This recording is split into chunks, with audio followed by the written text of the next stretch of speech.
Hi, everybody, and welcome to this episode of the Dr. Psych Mom Show.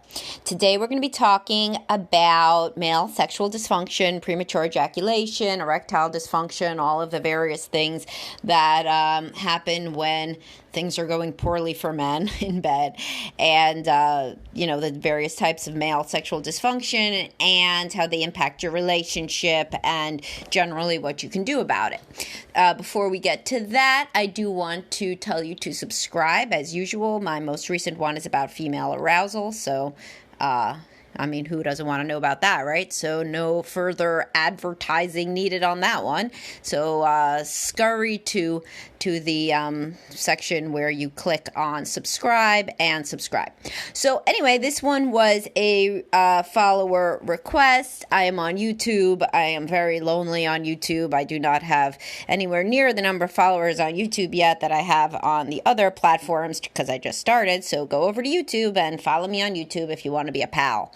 And anyway, on YouTube, somebody said, why don't I talk about male sexual dysfunction and how it relates to the relationship? So might as well just do an overview overall, right? And not just the relationship. So obviously, how does it impact the relationship? Well, not well, right? The guy gets super insecure and then things spiral from there, So either one of these things, premature ejaculation or erectile dysfunction, they seem like they're opposites, but they're really both due to male anxiety, and so they're just kind of what happens. It can happen one way or the other. Either you don't get hard because you're so anxious, or you come too quick because you're anxious. It's all because you're anxious. It doesn't have to do with how hot the woman is or whatever else you may think it has to do with. But usually guys think it's because they just can't, because the woman is just too hot or the experience is just too exciting. And sometimes guys think it's because they haven't come recently enough. But yet, as you know, if you've had this issue, kind of doesn't matter as much if you've masturbated the day before. Sometimes you masturbate right before the encounter. That can certainly help. Young guys do that before they go on dates, and it can help you last longer. But your Joe Average, who's a married man, is not going to say to his wife, hold on, you want to have sex? Let me just go jerk off. Then let me have my refractory period, and then I'll see you in an hour. Let's be reasonable. That's not what's going to transpire. So instead, we possibly want to address the root cause, which is anxiety. Now, in terms of other reasons besides anxiety, there are medical reasons that a person would not get would not get hard. So, look into that, right? So if you're not getting erections at all, even by yourself, then you got a problem. You got to go to a urologist, yesterday. Hurry up, make that appointment. So that would be a super big problem. Go get that looked at. But the average guy who is asking about this, the erectile dysfunction happens only when they are having sex. It doesn't happen when they're by themselves, and that's why it's so upsetting, because they feel bad. They can get a hard-on when it doesn't matter, and then when it does matter, they can't. And so, obviously, that is due to the presence of the woman. In that case, that's a fairly obvious example, single case design experiment there with a control group. Control group is when the woman isn't there. And, the experimental condition is when she is. And when she is, he doesn't get hard because he's so anxious about his performance. And similarly, premature ejaculation occurs mostly when the man is anxious. It's the same kind of thing. So many guys can last as long as they want when they're masturbating, but they can't when they are with a woman. And why? Because they are very anxious about performance. So both of these are related to performance anxiety, which generally goes along with insecurity about how you are being perceived by the woman, whether she is judging you, and it may have nothing to do with the woman at all, because most guys who struggle with these things have a really visceral shame response to sex. And they were trained to be very sex negative in their families of origin. And so when they masturbated, they started to masturbate really quick and to get it over with because they were kind of ashamed of themselves for doing it or they didn't want to get caught. And then when you start masturbating real quick, you come real quick. That's what happens, obviously. So, and it's also By the way, this is also a response to sexual abuse in men and women, overly quick orgasm, because it's like you're not enjoying. You won't allow yourself to enjoy yourself. It's so shameful, whether it's just because you were trained that sex was negative by your family, or because you had an experience which was so shameful to you, like abuse or trauma in your history, sexual trauma, like being touched inappropriately by somebody who wasn't supposed to be touching you at an earlier age than you're supposed to be touched, right? And that makes you feel very ashamed about sex. It gives you super negative thoughts and feelings about sex, and it makes you kind of want to get it over with quickly because you feel so bad about sex. Like your sexual self-image is so negative that it feels so taboo to be having sex or to be masturbating at all, that like you kind of just get it over with fast. And what that is related to then is when you're obviously with a woman, what's going to happen? If like that's what you're used to, then it's going to happen really fast. And it's not due to like that she's so hot and you're so into it. In fact, it's the opposite. You're so anxious, you're kind of like panicked. And so it happens super fast. It's like you can't get a handle on it. You cannot be there present enough to relax and to enjoy yourself.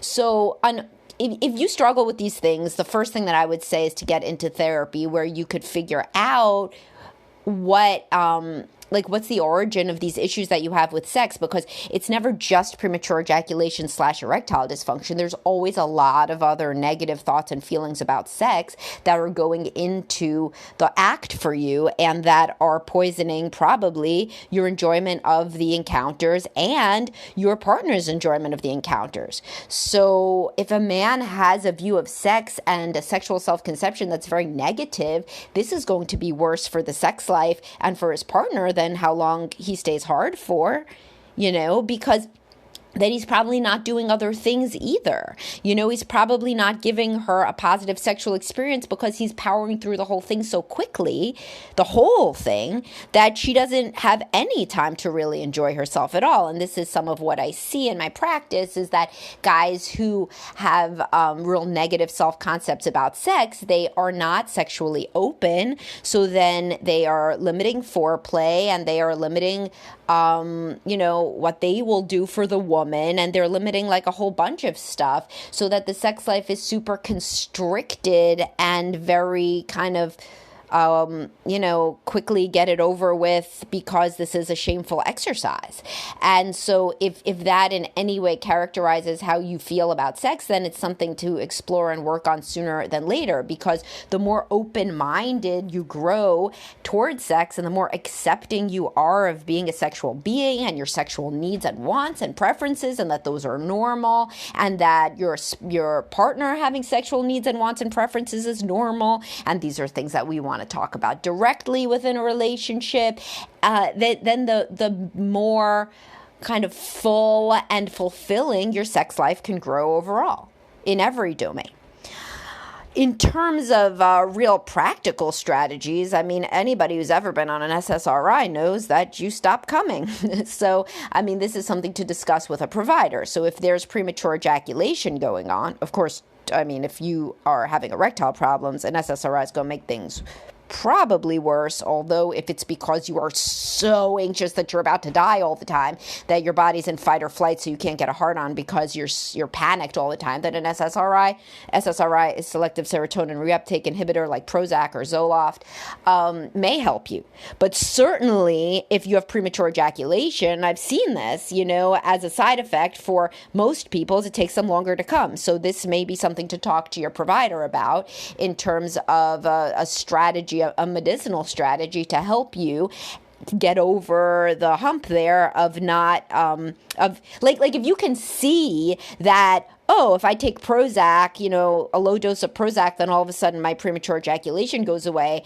It can also be like super transformative for a guy. It could be like, oh my God, like I guess something was just kind of like a little bit off with my brain chemistry / I was really anxious. Wow. Like it's not like me being a failure as a man. It's like I was like so anxious that my brain chemistry was off, and like giving me more serotonin between my synapses helped me. Like it's not a me thing. I'm not like some freak. I'm like a guy who was struggling with anxiety, and this thing helped. So, and then, of course, you could have more of a mastery experience in terms of being able to last as long as you want, which can also be transformational to see what sex is like when you're not worrying about, coming too quick. So that is one thing that you could do, is talk to a provider about what could help in terms of medication. And that's the same thing, obviously, with erectile dysfunction. Everybody who's anybody has heard about Viagra, things like that. So there are always medications that you could talk to your provider about. A lot of people do not want to go that route at first, but of course, if this podcast is resonating with you, you may have struggled with this long enough that it's not at first anymore. So certainly, my idea is always talk to both a therapist and a medical doctor, right? A psychiatrist. Psychiatrists are the ones who can prescribe. They went to medical school. I did not. I'm a psychologist, a PhD. That's different. I do talk therapy. And I cannot prescribe, but to have both, the best treatment outcomes come, and for most disorders, with both medication and therapy. So always open your mind to trying both. But if you're squarely in the camp that you'd like to try to do this without medication for whatever reason, there are other things to try.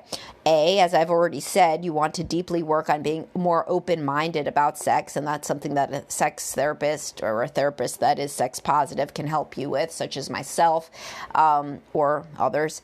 But anyway, the point being, you have to be cool with experimenting and opening your mind to all the different things that you could do in bed that do not involve penetrative intercourse, so that you also have a variety of things to rely on. So as I've mentioned, there's this book, She Comes First, by Ian Kerner, where he talks about that he suffered from premature ejaculation for years, and finally he just learned how to really go down on his wife pretty well, and the whole book is about techniques for going down on your wife. So I almost died choking on the air there, because I guess that was such a funny joke. It wasn't really, but what I was laughing at was, it may not be your wife that you want to go down on. It may be somebody else. If you're not married, you can still use his book, obviously, to learn about how to go down on people. But the point being, if you are so repressed and sexually negative and feel so bad about yourself that you don't think that you have much to offer in bed besides a penis and a vagina, then you are really limiting yourself, and you're putting a lot of pressure on yourself for performing in that way. And in terms of the question, what's this going to do to your relationship? It's going to be terrible, because your wife feels, as every woman that I've spoken to ever feels when the guys struggle with these things, that it's not about her anymore. It's like his relationship with his penis, he is disappointed in his penis, he is upset by his penis, or he wants his penis to last longer. It stops being about her. Guys think in their mind that they're making it like that by worrying about this, they're actually being a generous lover because they're wanting to give the woman a better experience. But just penis and vagina intercourse is such a small part of what most women want their sex life to look like, and so little of what gets them turned on. And 70% of women don't get off from intercourse alone. So, it's not real. When a guy becomes obsessed with this issue, which it's hard not to be obsessed with it, it's understandable if you're suffering from it. But when a guy gets too obsessed with this issue, the woman never takes it as that it's about her. She's like, oh my God, he's obsessed with his penis in some way or another. Whether or not she articulates it like that, it becomes very... the interaction becomes all about him and how his penis is going to perform that day, versus about her and whether she's going to have an orgasm and whether she's enjoying herself. So a lot of what you have to work on mentally is, what should an experience look like for a woman? Well, I've discussed that a lot in the Oral Sex on Women podcast and the Female Arousal podcast. In the 10 Ways to Make Your Highly Sensitive Wife Want Sex a Lot More podcast, in the Foreplay podcast. All sorts of shit here. So what you need to do if you are struggling with either one of these issues is to take your penis out of the equation. It's so much of a smaller part, no, I'm not making any size jokes there. It is a less important part of the experience than any man thinks, especially when men are raised on porn, where the whole center of the world is this the 13-inch dick. It's just not like that. regular sex for women that makes them feel good, there's a lot of foreplay, a lot of touching of her, massage, touching her breasts, touching her other erogenous zones. I mean, there's just a lot of other stuff before anything happens, you know? And also, as I made clear in the Oral Sex on Women podcast, you should be able to know how to manually get your wife off. Like, there's really not much you can do with your penis that you shouldn't be able to do with your fingers and with your mouth. You know, it's just men don't think of it as, they think of the penis as primary. But for women, the feeling of the orgasm for them is primary, you know, and however that happens, that could happen with myriad ways. It could happen with your mouth, with your hand, with sex toys. Like there's a lot of ways to skin a cat there. And if it's all primarily focused on penis and vagina intercourse, it's really, you're doing yourself a disservice, and you're doing your wife a disservice, and your sex life a disservice as a whole. Now, I've referred numerous times to like the start and stop technique when I've touched upon this topic in prior podcasts. The start and stop technique, you could look up The Multi-Orgasmic Man. That's a book that can show you how to do it. Probably every men's health magazine has at least one article probably on the start and stop method. What this means is, it's what it says, you know, you start masturbating and then you stop, and then you start again and then you stop. And if your wife is on board, she does this with her hand for you, and you guys learn that you can last longer and longer and longer. Because what usually happens, as I've said, is that a guy who thinks that sex needs to be over with really quick, he may not think that, you know, intellectually, but internally, viscerally, experientially, he was raised to think sex is so negative that he's kind of trying to get this shameful thing over quickly. So he never really allows himself to fully kind of reach the apex of his orgasmic potential. So just as I say with women, the best orgasm is where you build up slowly and then you stop, and you build up more and then you stop in terms of stimulating her. It's the same thing for men. But if you've been too repressed and sex negative to try this, then you think that basically the whole thing is just to put your penis into a woman and pound as much as you can before you come. Well, I mean, it isn't. That's really, again, not doing you justice in terms of the sex life you could be having. So when you learn the start and stop technique, you're taking yourself to the brink of orgasm and then stopping and letting yourself settle back down, and then doing that again and back down and again until you can, over time, you know, not the first time that you try, over time you can build up, you can understand what it's like to be close to orgasm, but then allow yourself to go back down to baseline. And if you can master that, you know, by slowing the whole thing down and kind of understanding where your body is at various points along the trajectory of arousal. So most guys don't understand the trajectory of arousal if they've been doing it too fast. It's just like aroused, oops, I came. And, you know, that means that you're not really in touch with where your body is over the entire course of getting excited. So with practice, you could discriminate from being a little bit excited, a lot excited, about to come, past the point of no return, the past of no return, but close, etc., like all these different places. And that's something to experiment with on your own. I never tell men to masturbate, you know, within the context of a sex life that isn't good. I say to save your sexual energy for your spouse. But if you are somebody who struggles with premature ejaculation, then certainly you should be trying to, on your own first, do the start and stop method. And again, you can read about this anywhere. You know, you could Google this more if I'm not explaining it to your satisfaction, or if you'd like a whole book about it. Again, The Multi-Orgasmic Man. But really, this is what it is. It's slowing down masturbating so that you know more of where you are and how close you are to coming at any given time.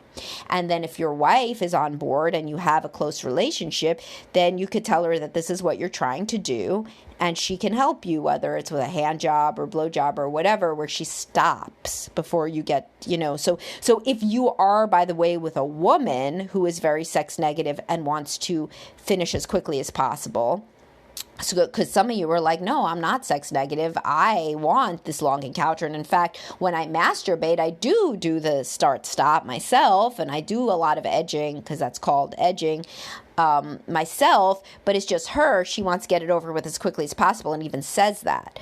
Well, if she's saying she wants to get it over with as quickly as possible, she's pretty sex negative, and or the sex life is pretty bad. So, and these things can go back and forth, and they can bidirectionally influence one another. Obviously, if she thinks that it's bad, then you're going to feel bad about yourself, and then it's going to get worse. And if it's worse, then she feels worse about it, and she's going to say worse things, etc. So if she knows that you are working on it, but she doesn't like sex, then she's not somebody who's probably going to help you with start-stop, because she doesn't want it to last longer. So you've basically kind of done this adaptive thing of making sex go really quick because she wants sex to go really quick, whether or not she implicitly or explicitly says it. It's really hard to work on your sex life with somebody who doesn't like sex, and then if you're like, well, then what do I do? I mean, a lot of my podcasts and blog are about what do you do and when do you make a decision about whether you want to stay in a relationship where somebody does not want to have sex with you. But one thing that you certainly can do is you could go to couples counseling, you could go to sex therapy, which is really just couples counseling with a sex knowledgeable therapist, and you can talk about wanting this to be more of an important part of your life and wanting sex to be different. So you could say, like, I know that I come too fast, and I know that it's an issue, and I really want to work on it. I want to experiment on different things, and I want to make sure that you get off every time, because maybe you don't. And I should have been focusing on that all along. I've just been really anxious, and I've thought it was all about intercourse, and now I'm realizing it wasn't. So maybe some women, will say to you, wow, I've been trying to say that, because frequently that happens. Like a man will say to me, no, my wife just wants to get it over with as quick as possible.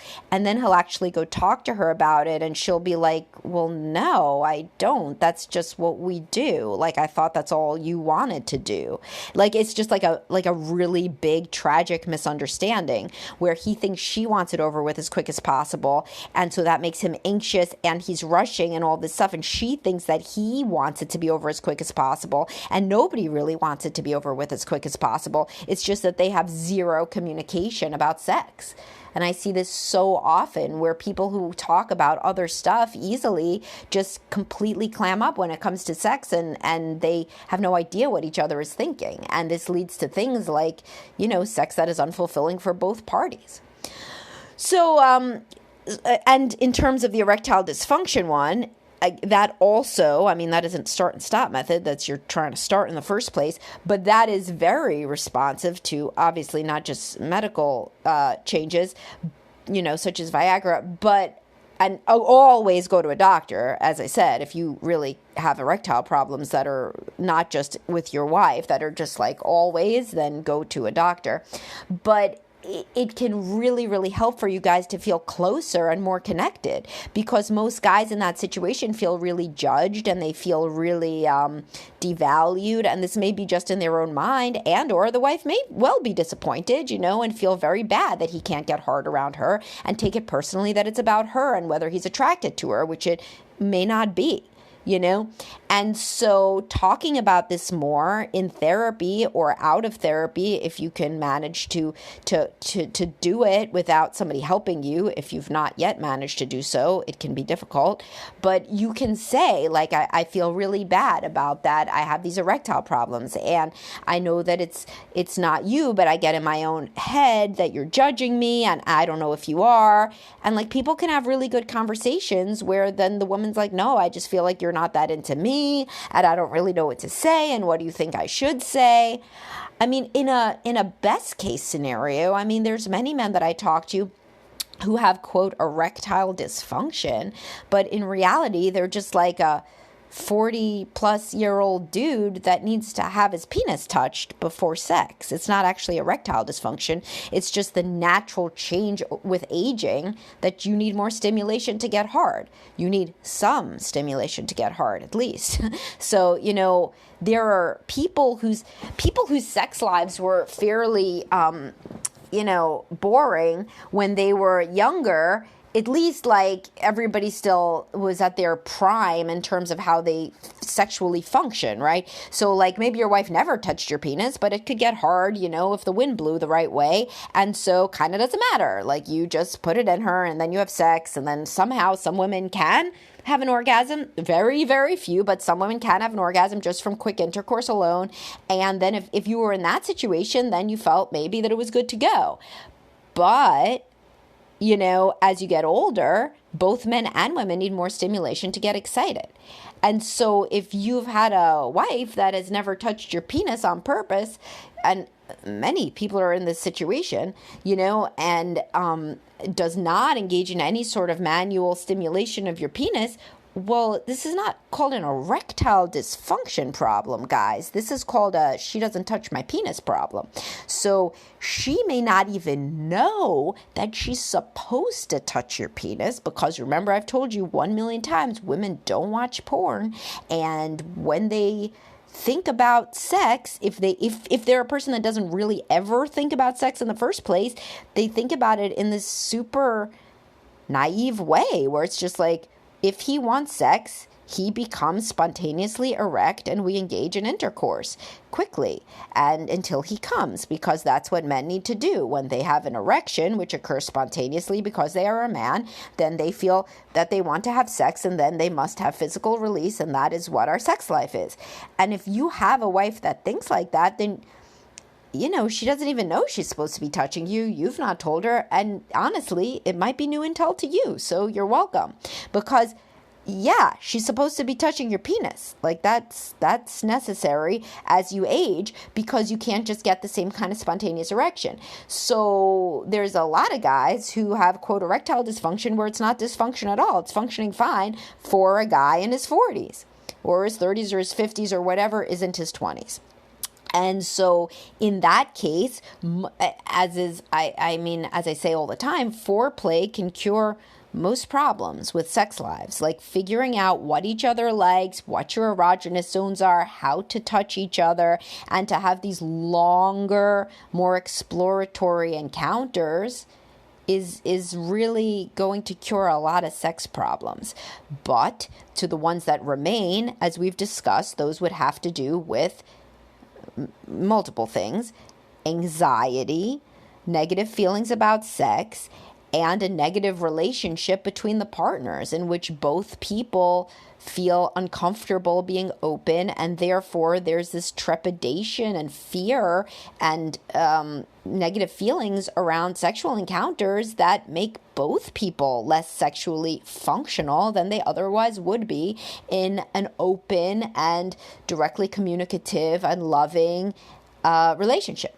So couples counseling can help in this regard. So hopefully this was useful to you guys. I went over time because there were a lot. I don't really have any time. I don't really have to do anything. But I don't work for anybody, so these could be as long as I want. But they're over the usual amount of time because there's a lot to say on this topic. And my main takeaways are: you're not the problem. Like if you have sexual dysfunction, quote unquote, first of all, think about whether it's even dysfunction. Also think about the home that you grew up in, and if there was any even shot at coming out of that as a sexually confident being. Probably not. Also, like there are like Hail Mary, like rescues for this in terms of pharmaceuticals that you could explore with your medical provider. And there's also like a whole world out there of more calm, confident sex that is diversified, such that the intercourse is so much less a part of it that you take the pressure off yourselves at doing the intercourse right.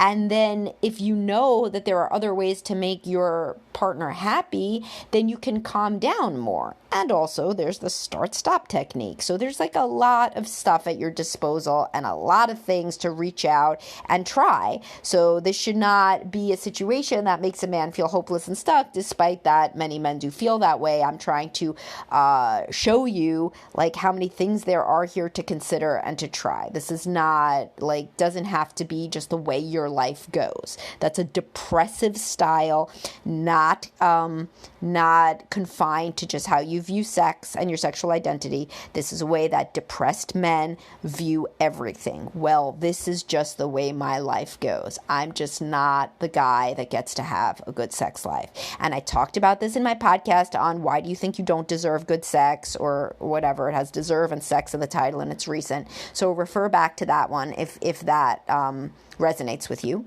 And I will talk to y'all soon. Have a great day.